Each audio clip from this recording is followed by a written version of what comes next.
Hello, this is Mrs. Lopez, and we are working on lesson 12 in our first module for the seventh grade. We are working on ratios, we are working on proportions.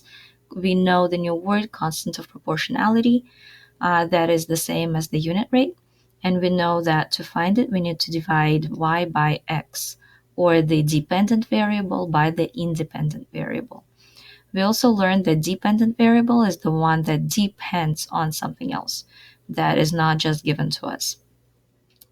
Lesson 12 is different from lesson 11 only in the units that we are using. You will see a lot of conversions going on, and you also will see fractions, mixed numbers, and decimals used together. So that's the only difference from lesson 11. So let's go ahead and get started. We will get to exercise 1, which car travels farther.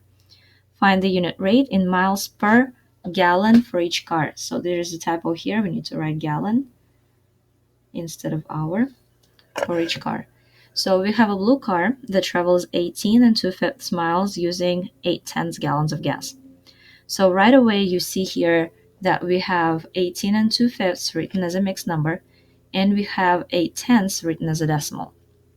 I would always recommend to write your units and work with the ones that you like the most.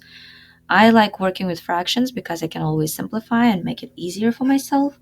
You can always change a mixed number into a decimal. However, you need to be careful. There are fractions that cannot be changed into a decimal. This one is pretty easy, so if you like using 18 and 4/10, that is okay. However, I would honestly recommend you to change a decimal into a fraction and work with that one. So we want to find a unit rate to see which car travels farther. So we have a blue car and we have a red car that travels 17 and 2/5 miles using 75 hundredths gallons of gas. Um, so we want to find our constant of proportionality, or our unit rate in miles per gallon. Miles per gallon. So we are going to divide our miles by the gallons.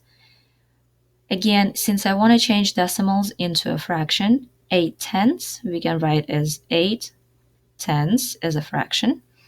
And we can always make it simplified, which will be easier. We can divide both numbers by 2, and it will be 4/5. So we are going to divide 18 and 2/5 using our complex fraction, that one that we used in lesson 11, by 4/5. We also know that when we divide or multiply mixed numbers, we always need to change it into an improper fraction. So we are going to change 18 and 2/5 into 92/5. 92/5. To get 92/5, we are going to multiply 5 by 18 and we will get 90. And then we will add 2, and that's how we get 92. And it's still fifths. And we are dividing it by 4/5. So here we have our complex fraction. How do I get rid of the complex fraction?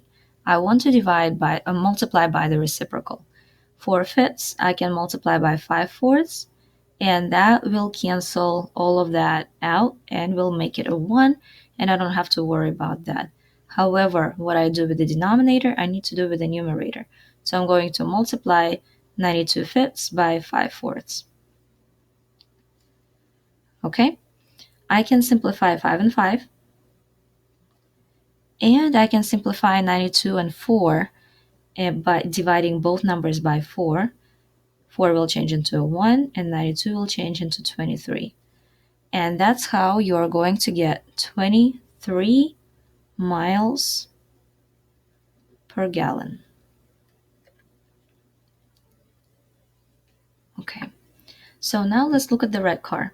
We have 17 and 2/5 miles, 17 and 2/5, and we are dividing that by 75 hundredths. 75 hundredths I can write as 75 over 100, or I can simplify it into 3/4 because I know that we can divide 75 and 100 both by 25. 75 divided by 25 is 3, and 100 divided by 25 is 4. So we're dividing that by 3/4. changing mixed number into an improper fraction, and that is 5 times 17 is 75, and plus 2 is 77 fifths. We're dividing that by 3/4.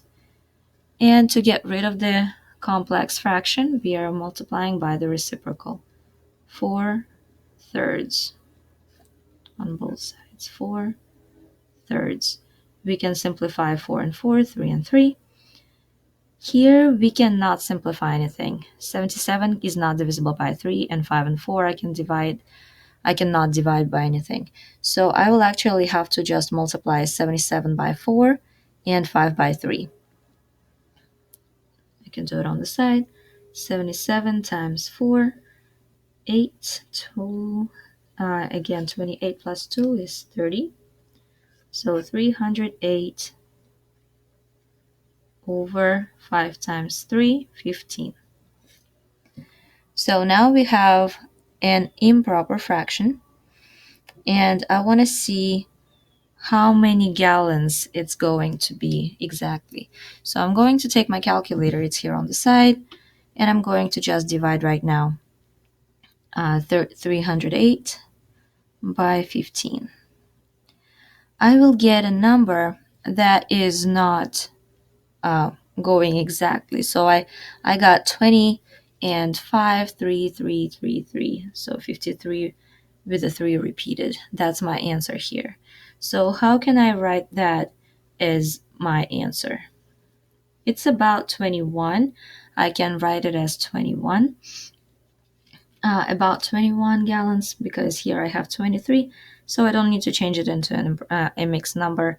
That should be enough for me. I will write about 21 gallons, miles per gallon. Miles per gallon.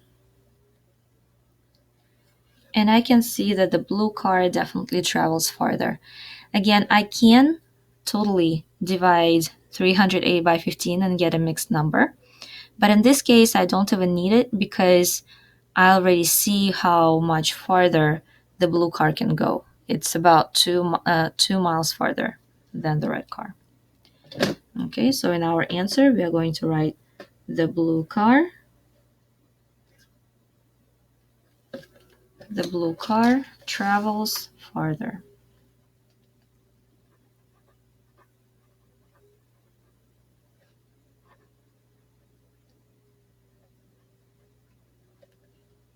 Okay, that's our answer. Moving on to the next problem. And here we have mixing paint task. This one is a little bit long. It's not that it's difficult, it's just long. We will need to work with each of these to prove the proportional relationship. Lucy is making a painting for which she is mixing red paint and blue paint. The table shows the different mixtures being used. We have the unit rate. We need to find the unit rate for the values of the amount of blue paint to the amount of red paint. So we can go ahead and divide either fraction here. It doesn't matter which one. You can pick one and you can divide the blue by the red because that's what we want to find out. We want to find out the amount of blue paint to the amount of red paint. Since we are dividing the blue paint by the red paint, blue paint becomes our y, which is our dependent variable. Dependent. And red paint becomes x, independent. So when you graph x, the red paint will go on the bottom, on the x-axis, and the y, blue paint, will go on the vertical axis. Okay, so we are dividing any of these fractions. I don't even know. Let's take the second one, a whole number by a mixed number. So I'm going to divide 4 by 2 and 2/5. 2 and 2/5. I'm going to change my mixed numbers into improper fractions, 4 over 1 and 12/5. Okay, I'm going to multiply by the reciprocal now to get rid of the mixed complex fraction. Multiplying by 5/12 to simplify 5 and 12. And I'm going to do the same thing with the top, with the numerator, multiplying by 5/12. 4 and 12 I can simplify, and I will get a 3 instead of 12. My answer here is going to be 5/3. That is the unit rate that represents the amount of blue paint to red paint, to 1 unit of red paint.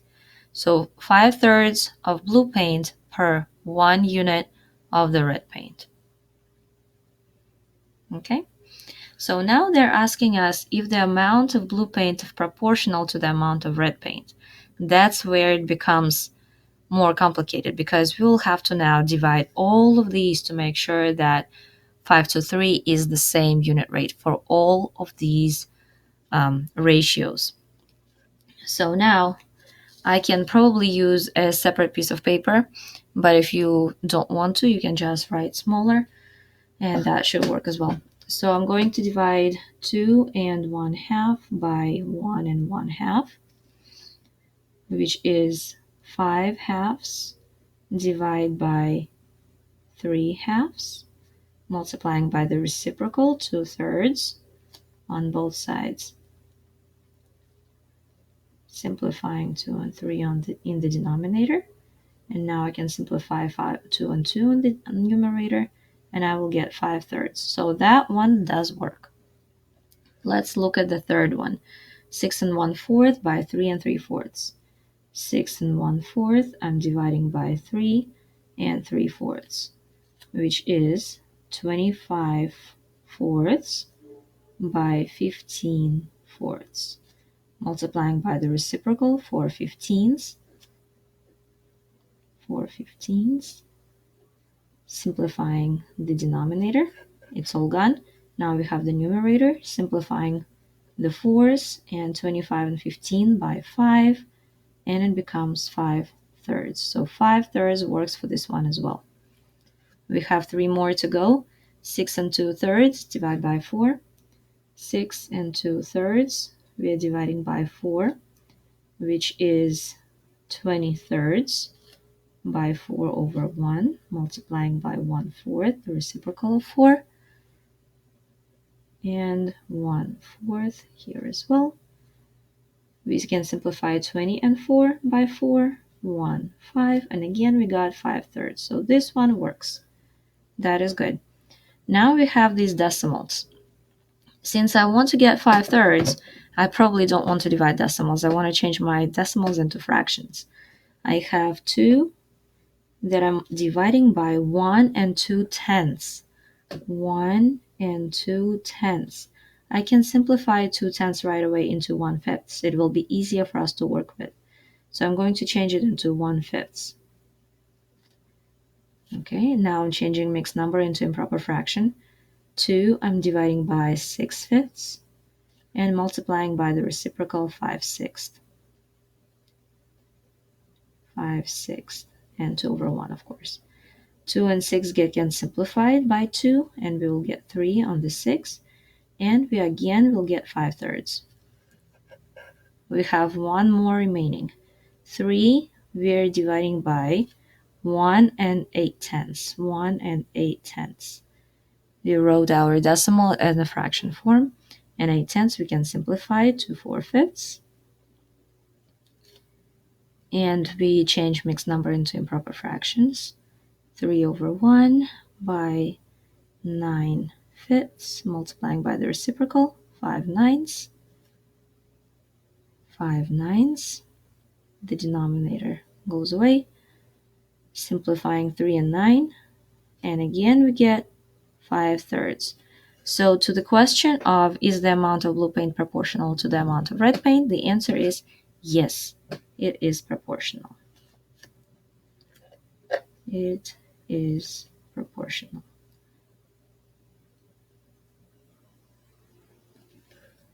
Because of the constant unit rate, which is 5/3.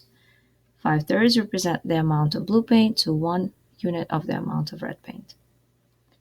What does the unit rate mean in the context of the situation? Exactly just like I just told you. 5/3 of the amount of blue paint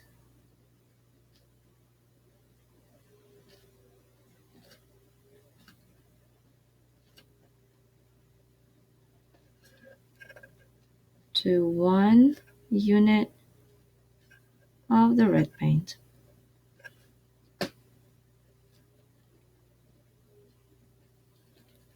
All right. Okay, so now we have candy exercise. Everybody loves candy. At the candy factory, 4 pounds of candy costs $7.25. At the sugar shack, 3 pounds of candy cost $5.40. Which is a better buy? Okay, so here is the problems that we used already. You can change your decimals into fractions, but since we are working with money, it'll make more sense to work with decimals. Again, we can change to either form you want. It's just the matter of what makes more sense, I guess. So we are dividing $7.25 by our 4 pounds to find the price per pound. 4 goes into 7 once. 4 subtract, we get 3. Decimal, bring down the 2. 32 divided by 4 is 8. 32 subtract, we get 0, bring down the 5. 4 goes into 5 once. 4 subtract, we get 1. We can put another 0, and we do need to do that because we want to see if we need to round up or just leave it as 81 cents. So 4 goes into 10 twice. And so 2 is less than the 5. So we can just cross it off and leave $1.81. So we get $1.81 per pound of candy. Okay, now we are looking at the other one, $5.40 for 3 pounds. $5.40, we are going to divide by 3. 3 goes into 5 once. 1 times 3 is 3. Subtract, get a 2, bring down the 4. Make sure you have your decimal up there. 3 goes into 24 8 times. 24, 0. And we can put that leftover 0 on top to make sure that we see how it's all related. And we get $1.80 per pound. Okay, so we have 1 cent difference, but still a better buy is going to be the one that is cheaper, which is $5.40 for 3 pounds of candy. So this one is going to be the cheaper one. All right. And we got to your homework. So go ahead and do it. Do as much as you can so we can go over it in class. And I wish you good luck, and I will see you tomorrow.